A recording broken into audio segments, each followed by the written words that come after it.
তুমি কি কখনো ভেবে দেখেছো মৃত্যুর ঠিক আগে আমরা কি ভাবি? আজকের গল্প সেই চিন্তার এক জীবন্ত ছবি, যেখানে লুকিয়ে আছে আমাদের জীবনের গোপন সত্য। রাকিবের জীবনের ঘটে যাওয়া এক অদ্ভুত রাতের কাহিনী, যা তোমার হৃদয় স্পর্শ করবে। এটা শুধু তার গল্প না, আমাদের সবার জন্য একটা চোখে আঙ্গুল দিয়ে দেখিয়ে দেওয়ার মতন শিক্ষা। এই ভিডিওটা তোমার জীবনও বদলে দিতে পারে।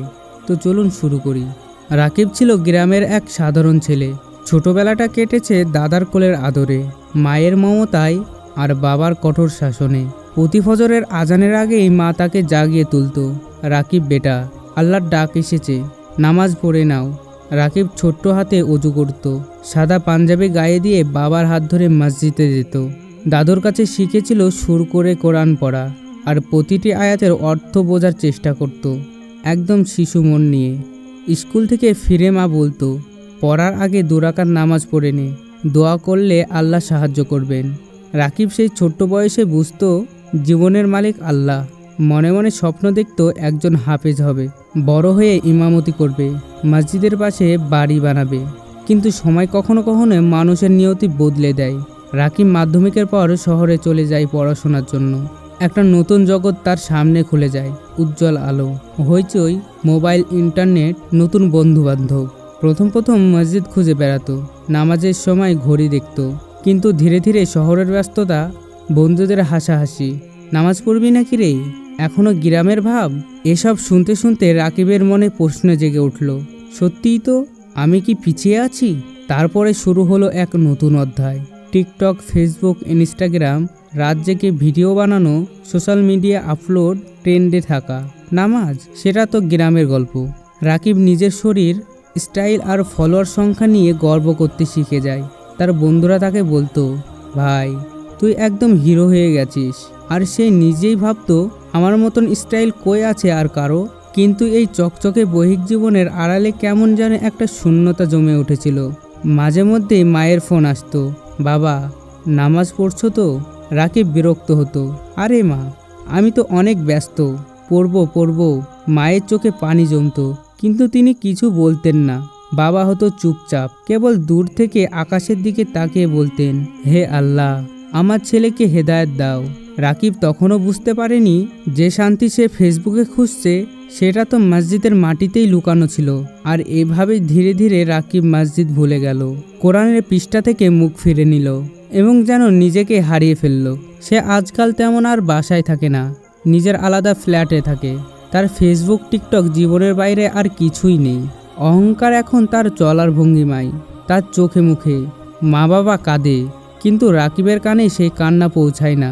আল্লাহর পক্ষ থেকে সুযোগ যখন 1-2বার আসে, তারপর হয়তো আসে এক চরম শিক্ষা। আর সে রাতেই ঘটে গেল এমন কিছু, যা রাকিবের পুরো জীবন বদলে দেয়। সে রাতটাই ছিল রাকিবের জীবনের মোড় ঘোরানোর রাত। রাতের গভীর নিস্তব্ধতা হঠাৎই বুকের মধ্যে যেন এক মুষ্টি আগুন ছুড়ে দিল। রাকিব চিৎকার করে উঠে বসল, মুখ ফ্যাকাশে হয়ে গেছে, নিঃশ্বাস নিতে পারছে না ঠিক করে। সে বুঝতে পারছিল না কি হয়েছে, কিন্তু ব্যথার সাথে সাথে তার মনে ভয় জমতে লাগলো। মা, আমার বুকটা কেমন জানি ভেঙে যাচ্ছে। কাঁদতে কাঁদতেই সে বলল। মায়ের চোখের সামনে সেই ছেলের অবস্থা দেখেই হৃদয় ছিঁড়ে গেল। ছুটে ছুটে বাসার সবাইকে ডাকলো, দ্রুত অ্যাম্বুলেন্সে করে তাকে নিয়ে যাওয়া হলো হাসপাতালে। গাড়ির আলো গড়াগড়ি করতে করতে ছুটে চলল অন্ধকার রাতের মধ্যে। প্রতিটি সেকেন্ড যেন মৃত্যুর আরেক ধাপ। রাকিবের মায়ের চোখে সেই ভীতির ছায়া স্পষ্ট। আর রাকিব নিজের মনে জানতো, তার জীবন এখন বড় এক কঠিন পরীক্ষার সামনে রেখে দাঁড়িয়েছে। হাসপাতালের ফ্লোরে পৌঁছে ডাক্তাররা তড়িঘড়ি করলো। একজন স্নায়ু যোগ্যতা দেখে বলল, এই অবস্থায় সময় গুরুত্বপূর্ণ। কিন্তু রাকিবের অবস্থা খুব সংকটজনক। আরেকজন ডাক্তার গভীর মুখে বলল, হার্টে সমস্যা হওয়ার সম্ভাবনা আছে, মৃত্যু হতে পারে যদি সময় মতন ব্যবস্থা না নেওয়া যায়। শব্দগুলো রাকিবের কানে বাজতে লাগলো। মনে হলো পৃথিবী যেন থেমে গেছে। হঠাৎ তার চোখে পানি এলো, মুখ থেকে একটা নীরব প্রশ্ন বেরোলো, আমি কি এতই ভুল করেছি? আমার এই অবস্থা কি আমার করুণ কর্মের ফল? সেই মুহূর্তেই মন ঢেউ খেললো অতীতে। ফ্ল্যাশব্যাগে ছোটবেলায় সেই মিষ্টি স্মৃতি ছড়িয়ে পড়ল। মায়ের দোয়া, বাবার আদেশ, নামাজে মাথা নিচু করা, কোরআনের পবিত্র শব্দ। সে দিনগুলি এত কাছে মনে হলো যেন কিছুদিন আগেই ছিল। তার চোখের সামনে ভেসে উঠল মা বাবার মুখের হাসি, তাদের কষ্ট ও ভালোবাসা, বাবার কঠিন পরিশ্রম, মায়ের ধৈর্য। হাই, আমি কেনই এসব ভুলে গিয়েছিলাম? রাকিব মনেই বলল। আমি কি এত সহজেই নিজের পথ ভুলে গিয়েছিলাম? সে প্রশ্নের উত্তরে মন বলে উঠল, জীবন একটি অমূল্য নিয়ামত, যা আল্লাহর পক্ষ থেকে পাওয়া। যে জীবনকে অবহেলা করে তাকে কঠিন মূল্য দিতে হয়। তুমি এখন যদি ফিরে আসো, ঠিক পথে হাঁটো, তাহলে আল্লাহ তোমাকে ক্ষমা করবেন, কিন্তু দেরি করলে হয়তো আর সময় থাকবে না। রাকিবের চোখে তখন প্রতিজ্ঞা জেগে উঠল।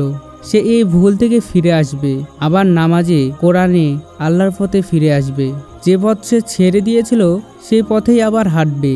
হাসপাতালের বেডে শুয়ে থাকা রাকিব যেন আজ এক নতুন রাকিব। চোখের পাতা পড়ে না, বুকের ভিতর চলছে ঝড়, চোখে ভাসছে পুরনো সব স্মৃতি। সে বুঝতে পারছে মৃত্যু দরওয়াজায় সে একেবারে পৌঁছে গিয়েছিল। ডক্টরদের কথায় এখনো কানে বাজে, বুকের হার্টের সমস্যার ইঙ্গিত আছে। আল্লাহ জানেন রাতটা পার হবে কিনা। নিজের পুরনো স্মৃতি ঘাঁটতে গিয়ে রাকিব মোবাইলটা হাতে নেয়। চোখে পড়ে টিকটক, ইনস্টাগ্রাম, গান ভর্তি প্লেলিস্ট। সে চুপচাপ তাকিয়ে থাকে। একসময় মোবাইলের স্ক্রিনটা তার নিজের জীবনকেই মনে হতো। কিছু একটা ছিল, কিন্তু মূল্য জিনিসটা নেই। ধীরে ধীরে একে একে অ্যাপগুলো ডিলিট করতে থাকে। TikTok, music app, Instagram, Facebook সব ডিলিট করে দেয়। নিজের হাতের কাপা আঙ্গুল দিয়ে রাকিব কোরআন অ্যাপ খুলে ফেলে। সূরা আল ইমরানের আয়াত আসে স্ক্রিনে, প্রত্যেক প্রাণীকেই মৃত্যুর স্বাদ চাখতে হবে। রাকিব পড়ে, কাঁদতে কাঁদতে পড়ে। বুকের ভিতর গুমড়ে ওঠে কান্না, চোখের পানি পর্দার ওপর গড়িয়ে পড়ে। সে এবার আর কান্না থামায় না। সে আর নিজের গুনাহ অস্বীকার করতে পারে না। এই যে তার জীবনের প্রথম এবং হয়তো শেষ তওবা।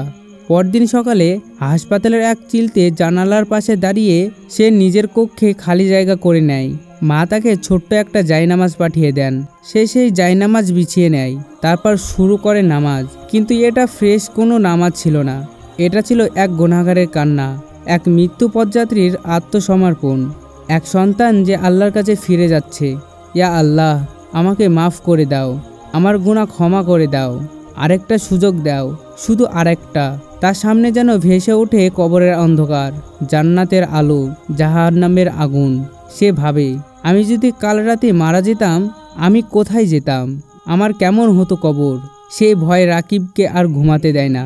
কোরআনে সে আয়াত গুনগুন করে সে নিজে নিজে পড়ে, যারা তওবা করে, ঈমান আনে এবং সত্য কাজ করে, আল্লাহ তাদের মন্দ কাজগুলিকে পুণ্যে পরিণত করবেন। আর এইভাবেই রাকিব ধীরে ধীরে আবার নিজের কাছে ফিরে আসে তার রবের কাছে, তার মা বাবার কাছে, তার হারিয়ে যাওয়া আত্মার কাছে। সময় কি আসলে আছে ওর হাতে, নাকি এই ফিরে আসা মৃত্যুর আগে শেষ একটা ডাক মাত্র? রাকিব মায়ের সামনে দাঁড়িয়ে চোখে চোখ রেখে বলল, মা, আমি অনেক ভুল করেছি, তোমাদের কষ্ট দিয়েছি, আমাকে ক্ষমা করে দাও। মায়ের চোখে বেরিয়ে পড়ল নরম অস্ত্র। সে শান্ত সুরে বলল, আমরা সব সময় তোমার জন্য দোয়া করেছি। আজ আমাদের ছেলে ফিরে এসেছে আল্লাহর পথে। বাবার হাতে হাত রেখে রাকিব অযোধ্যারায় কাঁদতে লাগলো। প্রতিটি চোখের জল যেন তার অন্তরের আঘাত, দুঃখ আর অনুশোচনার বহিঃপ্রকাশ। বাবা তার কাঁধে হাত দিয়ে বললেন, এখন থেকে তুমি আমার গর্ব, আল্লাহর নিকট ফিরতি পথ অবলম্বন করেছ। রাকিবের চোখে শান্তি নেমে এসেছে। মায়ের স্নেহ আর বাবার আশীর্বাদে তার হৃদয় পরিপূর্ণ হয়েছে এক অজানা প্রশান্তিতে। তার জীবন এখন নতুন আলোয় আলোকিত। কিন্তু এই নতুন যাত্রার এক সত্যিই ব্যাপার ছিল, প্রত্যেক মানুষের জীবনের একদিন আসবেই শেষ সীমানা। এভাবেই এক ভোরের সকালে, যখন চারিদিকে শান্ত এবং ফজরের আজানের মৃদু সুর বাজছে, রাকিবের নিঃশ্বাস তখন ধীরে ধীরে কমতে লাগলো। আর তার মুখ থেকে উচ্চারণ হলো এক অনন্ত বিশ্বাসের কালেমা। হাসপাতালের এক প্রান্তে ডাক্তাররা একমত হলো তিনি চলে গেছেন। কিন্তু রাকিবের মা জানতেন সত্যিটা অন্যরকম।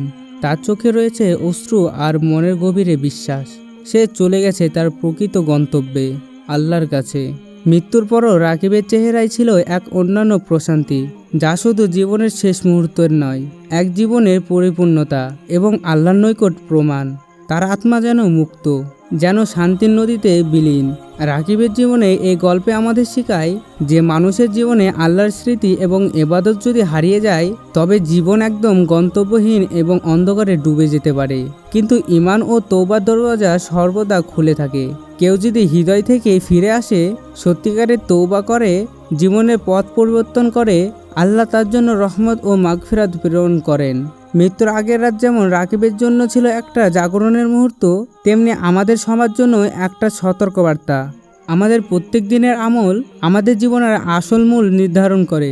আমাদের উচিত নিজেদের থেকে দূরে যাওয়া, ভুল থেকে ফিরে আসা, পরিবারের ভালোবাসা ও দোয়া গ্রহণ করা, আর আল্লাহর প্রতি সৎ মন দিয়ে ফিরে আসা, কারণ তার মায়া ও করুণা সীমাহীন। সুতরাং আজকের দিনটাকে জীবনের নতুন সূচনা হিসাবে নাও। নিজেকে আলোকিত করো নামাজ ও কোরআন থেকে, আর কখনো হারিয়ে যেও না তোমার ইমানের আলো, কারণ এই আলোতেই রয়েছে চিরশান্তি, যে শান্তি মৃত্যুর পরও আমাদের মুখে হাসি ফোটায় আর আমাদের আত্মাকে জান্নাতে কোলাকুলিতে নিয়ে যায়। এই ছিল আজকের ভিডিও, এবং শেষ পর্যন্ত ভিডিওটি দেখার জন্য ধন্যবাদ।